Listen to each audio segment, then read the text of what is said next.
La délégation de Polynésie n'est pas une délégation ordinaire et je me bats pour qu'elle ait un statut particulier.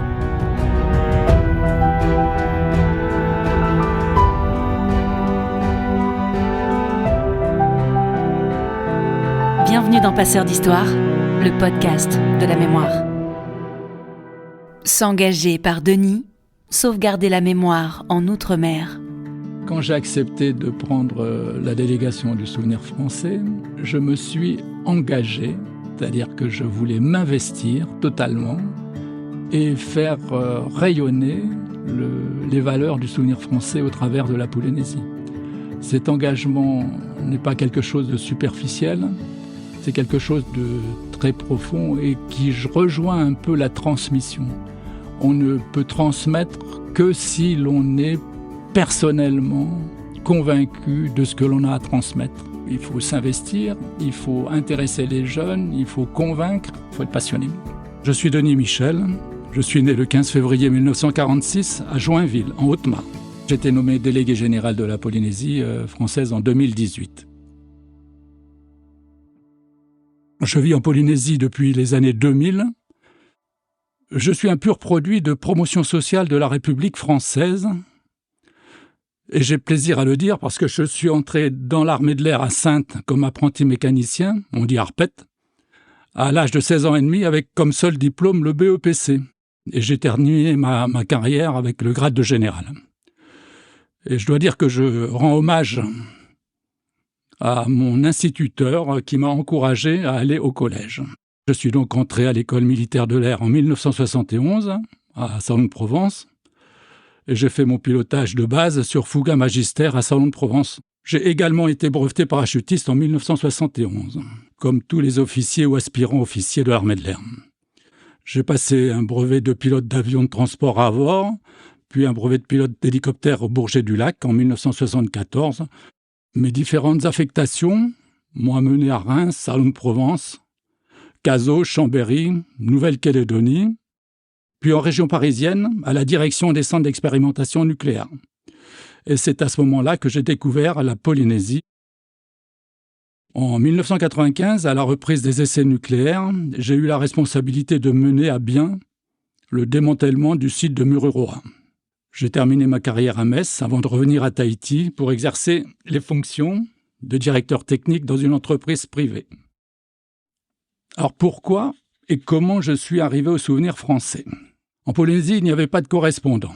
Puis un jour, à une cérémonie de Cameron, au cimetière de l'Uranie, à Papeete, j'ai entendu un militaire qui s'adressait au directeur de l'Office national des anciens combattants et qui lui disait « Ah, c'est dommage qu'il n'y ait pas de représentant du Souvenir français ici, car j'ai des crédits pour entretenir les tombes, mais je n'ai pas de correspondant local. » Je me suis approché et j'ai dit au directeur de l'ONAC que je voulais bien me porter volontaire pour représenter le Souvenir français en Polynésie.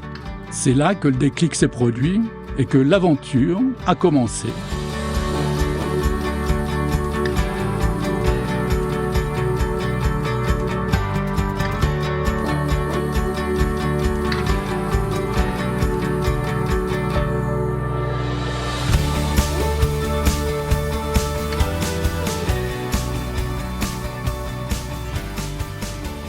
La délégation de Polynésie n'est pas une délégation ordinaire et je me bats pour qu'elle ait un statut particulier. Croire que la Polynésie, c'est la France, est une grave erreur.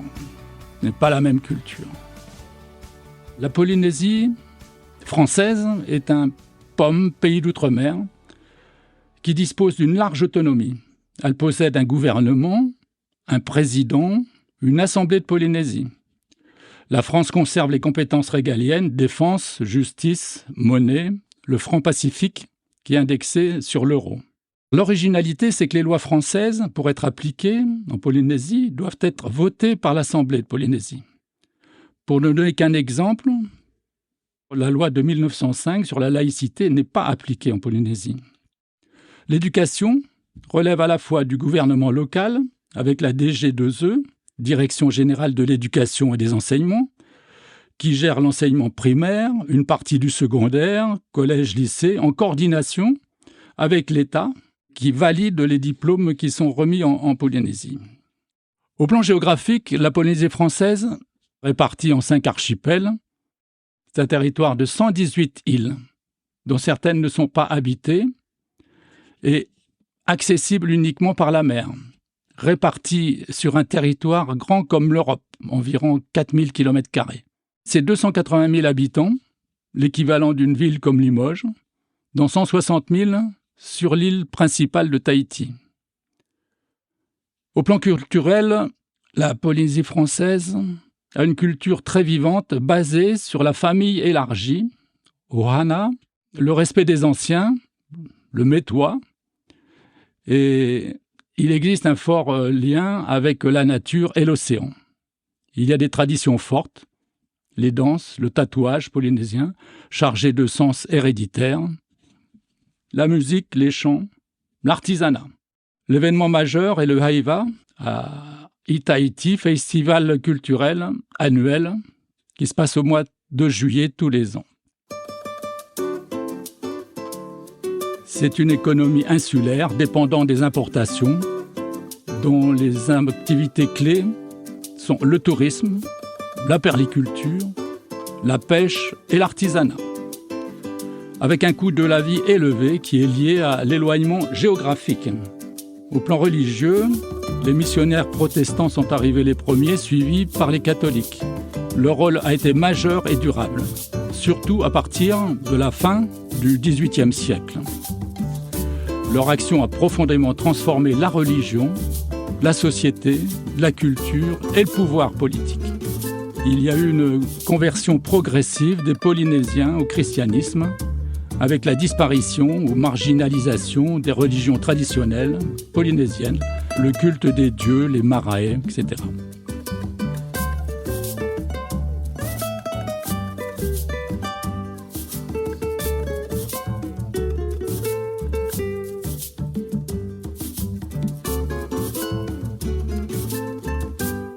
Il s'agissait donc pour moi de faire rayonner le souvenir français en Polynésie française, cette très belle association qui n'existait plus en Polynésie française depuis une dizaine d'années. Quand je parlais de cette association, on me rétorquait souvent « Pourquoi souvenir français ?» Ici, on est en Polynésie, et pourquoi pas souvenir tahitien? Ça, on comprendrait. La Polynésie a payé un lourd tribut. En 1418, 1100 Polynésiens se sont engagés et 274 sont morts pour la France. En 39-45, 651 Tahitiens sont partis et 109 ne sont pas revenus.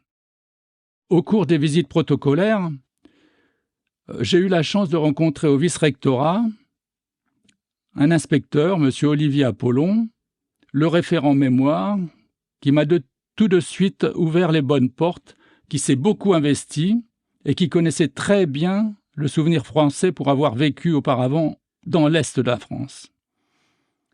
Et avant même d'avoir formé une équipe, j'ai tout de suite participé aux différentes cérémonies avec ce jeune Tahitien porte-drapeau.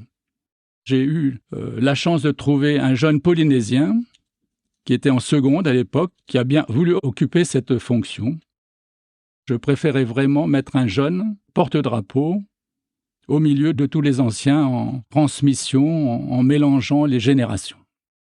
Alors le drapeau a été confectionné, personnalisé, avec un rappel des 5 archipels sur une face et financé par le siège du souvenir français.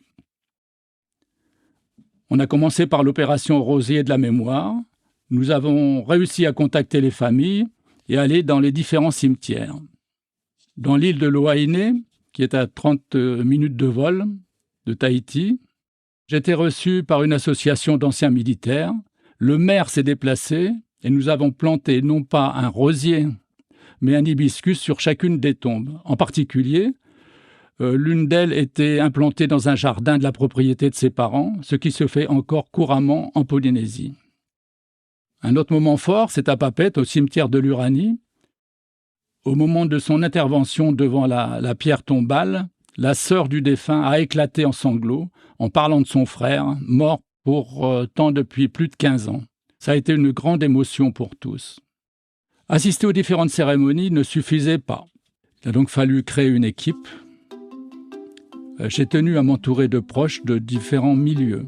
des anciens combattants naturellement, des chefs d'entreprise, des enseignants, des médecins, des fonctionnaires et impliqués des Polynésiens.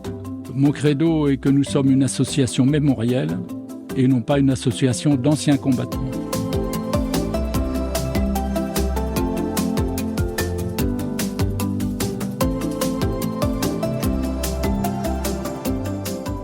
Tahiti, il n'y a qu'un seul endroit où existe un monument aux morts, où se déroulent les cérémonies, c'est à Papeete. On y voit 4 à 8 drapeaux à chaque cérémonie, maximum, de différentes associations. Donc c'est très maigre. Alors après l'opération du Rosé de la mémoire, ce qui a marqué les esprits, c'est la remise de drapeaux à 2 établissements de Papeete, les collèges de Tiperui et Taone. Ce fut une très belle cérémonie qui s'est déroulée dans le hall de l'Assemblée de Polynésie, en présence des autorités civiles, le directeur de cabinet du haut-commissaire, le ministre de l'Éducation, le président de l'Assemblée, l'amiral, commandant supérieur des forces armées, 2 députés et un sénateur, et différents chefs d'établissement. Les jeunes scolaires ont été mis en valeur et des élèves de chaque établissement sont intervenus pour donner leur ressenti et exprimer l'honneur qui leur était fait d'avoir été choisis pour cet événement. Je dois dire que l'investissement des 2 professeurs, M. Putua du Taone et Mme Faure de Tiperui, ont été remarquables. Ils ont été aidés beaucoup avec leur chef d'établissement.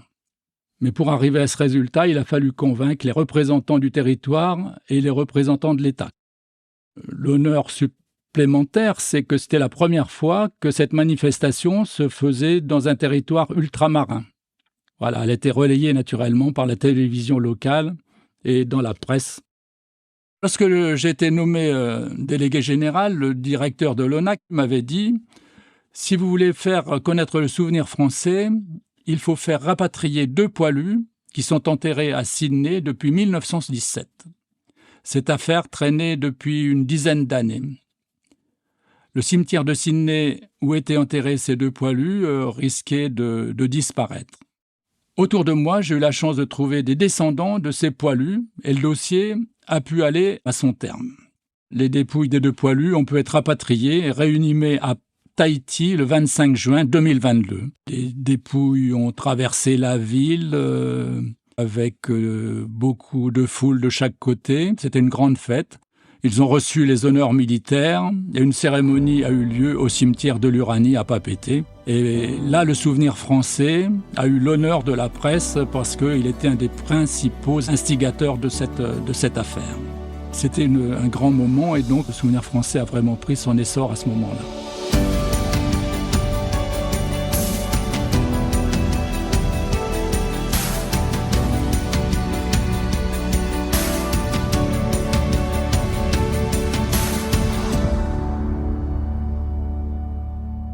Comme nous avions remis un drapeau aux 2 collèges de Tahiti, on a monté une opération pour remettre un drapeau aux Marquises, à Ivaoa. Il y a une trentaine de scolaires des 2 classes de drapeau qui sont venus en CASA, un avion militaire, avec 3 heures de vol, assister à la remise de ce drapeau aux Marquises. Tous les soirs, les gamins, à la sortie des classes, répétaient les différentes danses et interventions qu'ils allaient faire. Le jour de la cérémonie, on a formé une sorte de cortège avec les autorités d'abord, ensuite les différents établissements scolaires, les professeurs, tous avec une petite pancarte qui indiquait leur origine et leur établissement scolaire. Quand les autorités ont pénétré dans cette grande place, il y avait une haie d'honneur avec des jeunes qui avaient des drapeaux et qui ont tous chanté le chant des partisans. Il faut savoir qu'à Tahiti, c'était la première fois qu'ils voyaient un monument aux morts. Et certains n'étaient jamais sortis jusqu'à la ville. Ils vivent dans des vallées, ils appellent ça des vallées. Il n'y a pas de télévision, il n'y a pas de téléphone. Ils sont de milieux relativement défavorisés. Et malgré ça, ils rayonnent au travers de leur sortie avec le Souvenir français. C'était très, très émouvant. Avec tous ces jeunes, là, maintenant, le Souvenir français est bien connu en Polynésie. Les jeunes, le 8 mai, le 14 juillet, le 11 novembre, chantent la Marseillaise a cappella. Et ils sont demandés, en fait, par les autorités qui organisent ces cérémonies pour que les jeunes chantent cette Marseillaise. Le président de la République s'est déplacé en Polynésie, le ministre de la Mer est venu et les jeunes ont pu approcher ces hautes autorités avec une très grande fierté. Depuis 3 ans environ, il y a 2 classes de primaire qui s'investissent beaucoup et ont eux aussi reçu un drapeau dont ils sont très fiers. L'une de Pouéou, pour information, ils se lèvent à 4h30 du matin pour venir aux cérémonies de Papeete. Ils ont tous un polo aux couleurs du Souvenir français. Ils ont des petits drapeaux du Souvenir français qu'ils ont à la main, voilà. Et voilà, et à la fin de chaque cérémonie, c'est traditionnel. On crie la devise du Souvenir français. Moi, je leur dis « à nous le souvenir », et eux répondent très fort ensemble « à eux l'immortalité ». Impressionne beaucoup les gens qui assistent à ces cérémonies. L'autre école, qui est aussi une classe primaire, elle est à Papineau, elle est un peu plus près, elle est à 20 km. Et eux, ils font une cérémonie mémorielle sur la tombe d'un compagnon de la Libération qui s'appelle Teriro A. Teriro Iterei. C'est un Polynésien qui a donné son nom à un patrouilleur de la Marine nationale. Voilà, et la tombe est à une centaine de mètres à peine de leur école. Donc tous les ans, avec les marins du bateau, il y a une cérémonie avec les autorités locales, les militaires, les chefs d'établissement qui rassemblent 100 à 200 personnes. Les jeunes s'investissent là aussi beaucoup, chantent et dansent autour de ce cimetière.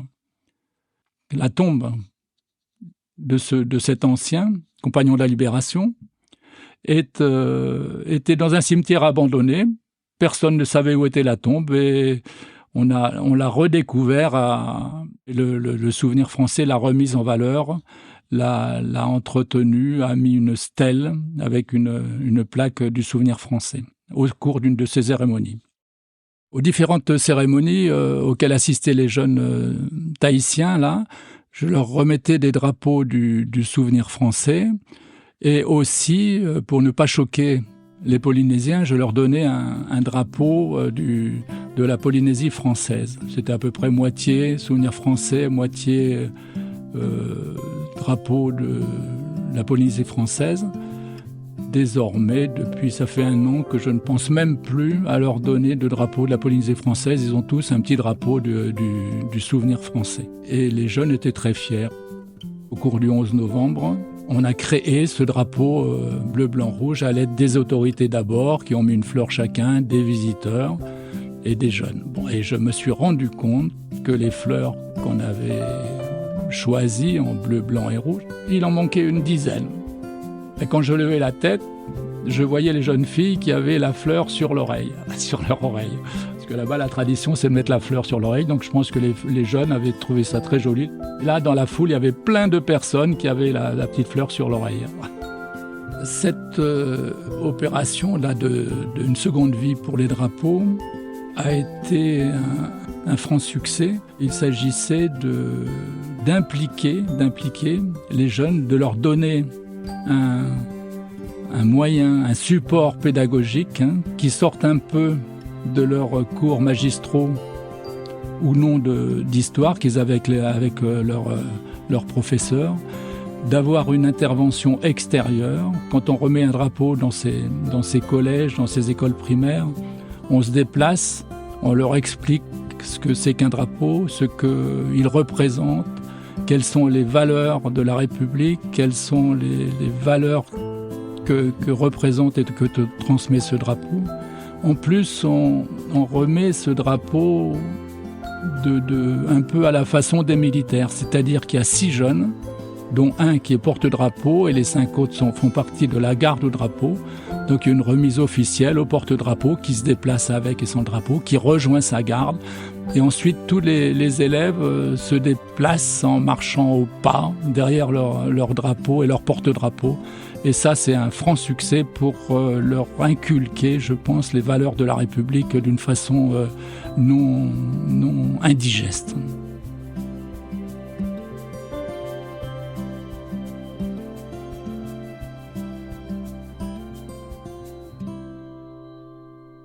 De la même façon, dans le cadre de cette transmission, des intervenants qui ont été choisis par nous sont venus dans les collèges. En particulier, c'est un lycée qui a fait un chemin de la mémoire avec des noms de gens qui ont marqué la Polynésie. Ils ont donné des noms de compagnons de la libération.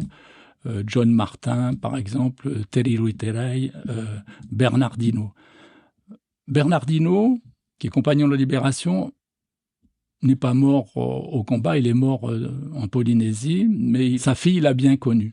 Sa fille vient dans les écoles, Dolores, avec des photos de l'ancien, avec ses décorations, avec des messages qui nous ont été transmis. Pour John Martin, qui est aussi le nom d'une autre personnalité polynésienne, qui a été combattant avec l'état-major volontaire. Les 2 sœurs ont recueilli les paroles de John Martin, du papa. Il a même créé, je crois, l'académie tahitienne. Et une des anecdotes marquantes, c'est qu'à Birakem, les troupes françaises devaient traverser les rangs allemands. Ils savaient qu'ils étaient écoutés. Et pour tromper l'ennemi, ils passaient les messages en tahitien. Donc, il n'y avait qu'eux qui pouvaient comprendre, quand ils étaient sûrs de ne pas être écoutés.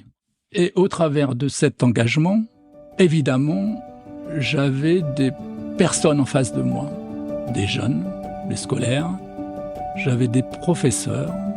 Il y avait une telle récompense dans la luminosité, dans l'éclair joyeux des yeux et des adultes et des jeunes qui sont une récompense qu'on ne peut pas mesurer. C'est assez extraordinaire à vivre.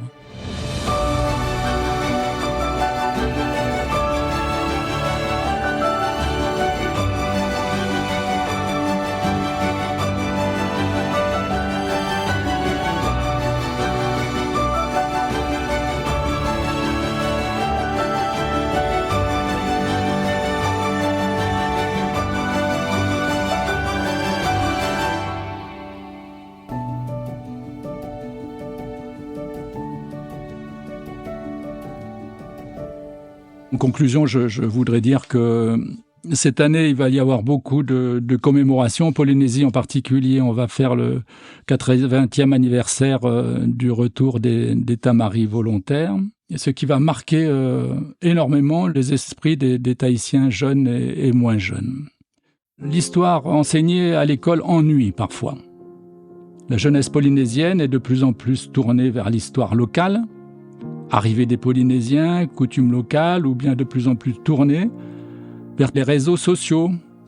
Mais dès qu'ils se rendent compte que leurs parents ou grands-parents ont participé à des conflits majeurs, loin de leurs îles, ils sont très intéressés. Donc pour moi, l'histoire au travers de notre association, c'est de montrer le rôle des Tahitiens polynésiens dans ces guerres, avec des anecdotes, et donc d'aborder l'histoire du souvenir français depuis la guerre de 1870. La notion de mémoire est une notion fort complexe. On sait parfaitement que la mémoire jouera un rôle parfois très ambigu et a toujours des objectifs. Mais ici, avec le souvenir français, c'est montrer aux jeunes l'engagement extraordinaire de leurs ancêtres, leur courage pour défendre une patrie qui n'est pas toujours et pas tous considérée comme la leur. Mais c'est toujours extraordinaire de voir briller leurs yeux devant les photos de leurs anciens. Vous venez d'écouter Passeurs d'Histoire, un podcast du Souvenir français. Si cet épisode vous a plu, n'hésitez pas à nous le dire avec 5 étoiles et en vous abonnant. Pour en savoir plus, Rejoignez-nous sur les réseaux sociaux ou sur notre site internet dont vous trouverez les liens en description. Rendez-vous dans 2 semaines pour découvrir une nouvelle histoire.